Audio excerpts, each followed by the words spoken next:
Okay, so you want to own a ranch. Thousands of acres, cattle spread across the grass, a barn, a set of working pens, water somewhere beyond the house, and enough open ground that the property seems to have its own horizon. The land is real, the animals are real, nothing about it feels abstract. You can stand on it, fence it, improve it, hand it down, and watch calves become saleable cattle. It looks like one of the safest ways imaginable to own a business. Now picture the same ranch in a dry summer. The grass stops growing, the pond drops, hay gets harder to find. A trailer backs into the pens, and cows that were supposed to produce next year's calves are loaded for sale. The ranch receives a larger check than usual, and the business becomes smaller. That is the contradiction at the center of ranch ownership. A ranch can sell more cattle in a bad year. It can generate cash without generating a full return. It can make its owner wealthier on paper, while leaving very little money available to pay current bills. And two properties that look almost identical from the road can produce completely different outcomes, because one owner bought room to survive, and the other bought a payment that requires perfect weather. So before the scenery does any more selling, we need to figure out what you would actually be buying. For this episode, the ranch is a conventional beef cow-calf operation. The owner maintains breeding cows, produces calves, raises them through weaning, and sells animals into the cattle market. That is the business most people picture when they hear the word ranch, but even that simple description hides the first trap. The listing photograph can show cattle, machinery, water, barns, and miles of fence without telling you which of those things transfer with the sale. The deed may give you the real estate and permanent improvements. The seller may take the cattle and machinery. A lease may be separate. Water or mineral interests may not follow the land the way a new buyer assumes. Existing access or grazing arrangements may depend on contracts rather than ownership. The practical point is simple. A beautiful piece of land and an operating ranch are not automatically the same package. You can own the ground and still need the herd. You can own the herd and still need working pens, water systems, fencing, machinery, storage, and access. Take away one important piece and the ranch may still look complete from the air while becoming much harder to run from the ground. Imagine the first morning after closing. The listing sign is gone, but the ranch is not producing simply because your name is now on the paperwork. You drive the perimeter and find the places where the fence is reliable and the places where it is merely standing. You open a pump house and learn which water points depend on electricity. You walk through the pens and ask whether the gates, chute, and loading area can safely handle the animals you intend to own. You look at the machinery shed and remember that anything the seller removed has to be replaced, rented, or worked around. None of those objects is the business by itself. Together, they determine whether one person can move, water, treat, and sell cattle without turning every ordinary task into an emergency. That is why the purchase price is only the visible entrance fee. The property may already contain a functioning operating system. It may contain pieces of one, or it may contain a collection of attractive improvements that do not match the herd you plan to run. Then there is the number every listing puts in the largest type, acreage. Acreage feels like scale. More acres sounds like more ranch. More ranch sounds like more cattle. But an acre only tells you how much area exists. It does not tell you how much useful forage grows there, how long that forage lasts, whether cattle can reach it, or whether water exists where the animals need it. Imagine two properties with the same number of acres.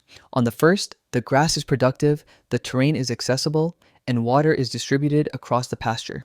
On the second, the land is dry, steep, scattered, or covered with plants the herd cannot use efficiently. From the road, both look enormous. On the operating plan, they are not the same ranch. That is why carrying capacity matters more than the raw acre count. Range managers often use a measure called an animal unit month, which connects the forage available with the amount a standardized grazing animal needs for 1 month. The exact calculation changes with rainfall, soil, plant community, season, access, and management. The idea does not. You are not buying acres. You are buying a certain amount of dependable animal support hidden inside those acres, and that can turn the apparent bargain upside down. Cheap land may require far more land for the same herd. It may need more miles of water line, more fencing, more winter feed, and more travel between the places where work happens. The price per acre can be low, while the price per productive animal is high. That is the first number to distrust. Now look at the entry cost. In 2025, the national average value of United States pasture land was estimated at $1,920 per acre. That number is a broad average, not an appraisal for a specific ranch. Local water, forage, buildings, access, scenery, development pressure, and location can move the real price dramatically. But as a scale check, the average is useful. 5,000 acres at $1,920 per acre comes to $9,600,000. That is before the cattle arrive, before the machinery, before working capital. Before you discover which fences need rebuilding, which pumps need replacing, or which part of the property looked much better during the showing than it does after a week of bad weather. The land can absorb nearly $10 million in this illustration before the livestock business has produced a single calf. Now the cattle have to go to work. A cow-calf ranch runs on a biological calendar. A breeding cow has to conceive, carry a calf, give birth, nurse it, and remain healthy enough to stay productive. The calf then needs months of growth before it reaches a saleable stage. Some calves are sold after weaning, some may be retained longer. The ranch can also receive money from cull animals, stockers, or breeding stock, but the main motion is easy to see. The ranch carries a breeding herd through the year, produces marketable animals, and turns those animals into cash at sale time. That sale is the moment the business becomes visible. Calves enter the ring, buyers bid, weight and price appear on the board. Months of feeding, checking, treating, repairing, moving, and waiting collapse into one receipt. In a strong market, the receipt can look excellent. Oklahoma State University noted in 2025 that certain weaned heifer calves had sold for more than $2,000 per head. Read that number as revenue, not profit. The calf did not create itself. A breeding cow had to be maintained for the full year. The ranch carried forage, supplemental feed, animal health, breeding, labor, fuel, equipment, water, and overhead. Not every cow produced a surviving saleable calf. Some animals were retained. Some left the herd for reasons the owner did not choose. The sale price belongs to one animal on one day. The cost belongs to the whole system for the whole year. To see how far apart those two things can be, take a 100-cow operation and look at it through two different ledgers. The United States Department of Agriculture's National Cow-Calf Estimate for 2024 placed gross value of production at $1,129.85 per cow. Operating costs were $689.30. Across 100 cows, that is $112,985 in gross production value against $68,930 in operating costs. The difference is $44,055. The ranch paid the included operating costs and had money left. That is one answer to the question, did it make money? Now open the second ledger. The same estimate placed total listed costs after allocated overhead at $1,739.87 per cow. Once labor, capital, equipment, breeding herd costs, and overhead are counted, the economic result becomes negative $610.02 per cow. Across 100 cows, that is negative $61,002. Same cows, same year, same production. One ledger says the operation generated $44,055 above operating costs. The other says it failed to cover its full economic cost by $61,002. That is not a contradiction in the data. It is a contradiction in what people mean when they say profit. The first ledger asks whether the ranch covered the immediate operating costs included in the account. The second asks whether it also paid for the owner's time, the use and replacement of machinery, the capital tied up in breeding stock, and the overhead required to keep the system available. Some of those costs are not bills that arrive every month. Opportunity cost does not pull a trailer into the driveway. Depreciation does not always remove the same amount of cash on the same date. An owner can work without writing himself a paycheck. That is exactly why those costs disappear so easily in conversation. Picture the owner after dark, fixing a broken water line under the headlights of a truck. No payroll entry appears. A family member handles records at the kitchen table. No invoice arrives. The tractor starts again, so nobody records the portion of its useful life consumed that day. The ranch may have paid its bills. The owner may still have donated labor and capital to make that statement true. This is not a technical argument about which ledger is morally correct. Both are useful. The cash view tells you whether the operation can keep moving. The economic view tells you whether the people and assets committed to it are being fully rewarded. Confuse the two and a ranch can look healthy for years while quietly depending on free labor, aging machinery, and money earned somewhere else. Department of Agriculture research using 2018 cow-calf data found substantial reliance on off-farm household income. That does not make every ranch a hobby, and it does not mean a large commercial operation cannot support full-time workers. It means the boundary around the business is often less clean than it looks. Sometimes the ranch supports the household. Sometimes the household is what allows the ranch to keep being a ranch. Now, the obvious solution seems to be scale. A cow needs forage whether the operation owns 50 cows or 500. But a working chute can serve more animals. One tractor can be spread across a larger herd.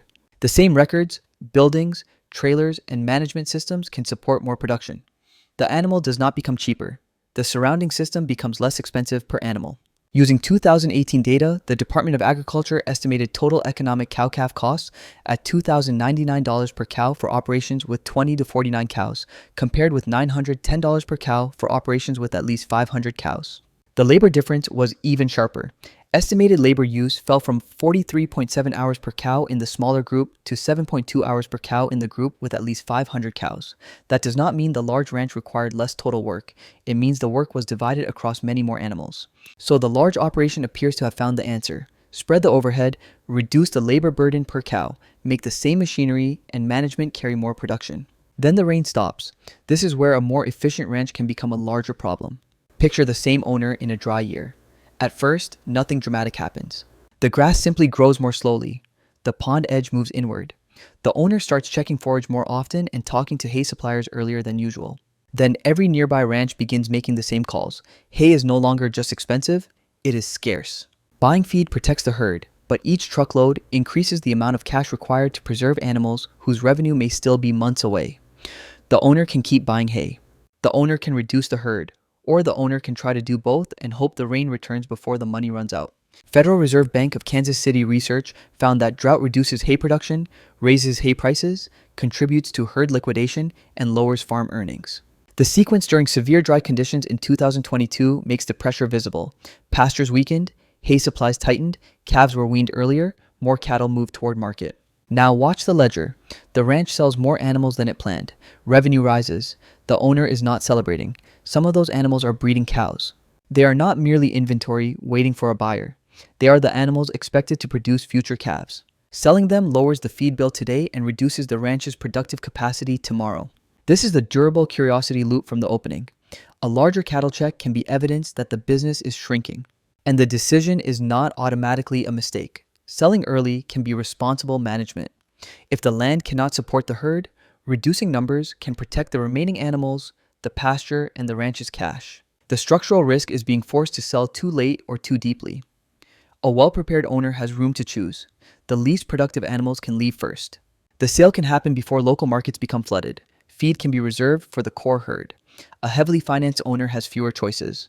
Payments continue, repairs continue. The animals continue eating. The lender does not accept dry grass as payment. Eventually, the owner stops choosing which assets are expendable and starts choosing which asset can create cash fastest. The trailer backs into the pens. The sale check arrives. The ranch looks liquid for a moment. Next spring, there are fewer breeding cows. That means fewer calves. Fewer calves mean less future revenue capacity. And when conditions improve, rebuilding is not as simple as replacing a machine. Cattle production works on biological time. Replacement females must be acquired or retained, bred, carried through gestation, and brought into production. The ranch cannot order next year's calf crop from a warehouse. The market makes the recovery even stranger. Low national cattle inventories can support strong prices. Strong prices help the ranch selling cattle. They also make replacement animals more expensive for the ranch trying to rebuild. The market rewards the owner who still has cattle and charges the owner who needs them back. By January 1st, 2026, the Department of Agriculture reported 86,200,000 cattle and calves on United States farms. Beef cows totaled 27,600,000, down 1% from the year before. The 2025 calf crop was estimated at 32,900,000, down 2%. Those national figures have several causes and do not describe every property. But they show the size of the productive base after years of drought pressure, high costs, financing pressure, and herd reduction. The drought ends on the weather map before it ends on the ranch ledger. And now, the question becomes unavoidable. If the livestock side can be this thin, this seasonal, and this vulnerable, why is the land still worth so much? Because the ranch has been telling two different financial stories at the same time. The first story belongs to the livestock operation. Cows produce calves. Animals are sold. Feed, labor, fuel, health, machinery, and maintenance consume the revenue. This side of the ranch lives on cash flow and can change quickly. The second story belongs to the land. It holds most of the capital. Its value can be influenced by agricultural demand, scarcity, location, improvements, recreational appeal, development pressure, and other forces that do not move in step with the annual calf crop. The cattle business and the land position occupy the same map. They do not run on the same clock. In 2025, farm real estate represented 83.6% of total United States farm sector asset value. That is a broad farm sector measure, not a ranch-only figure, but it shows where agricultural capital tends to sit. average United States pasture value also rose from $1,070 per acre in 2011 to $1,920 per acre in 2025. That is a substantial nominal increase. It is not a promise. A specific ranch can underperform. Inflation matters. Local demand matters. Improvements matter. A property purchased badly can remain a bad investment even if the national average rises. And appreciation has one major limitation. It does not buy hay until the owner turns it into cash. A ranch can increase in value while the operating account becomes more strained. The owner may be wealthier on paper and less able to meet the next obligation. The land can be winning the long game while the cattle are losing the current year. That is why a good ranch can be a bad purchase. Take two buyers looking at properties with similar forage, water, and operating potential. The first buyer pays a defensible price, uses moderate debt, and keeps enough liquidity that the ranch does not need a perfect calf crop at a perfect market price.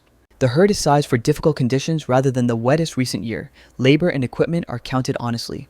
Compatible income from another lawful use of the property may help smooth cash flow, but the owner does not pretend it is effortless or guaranteed.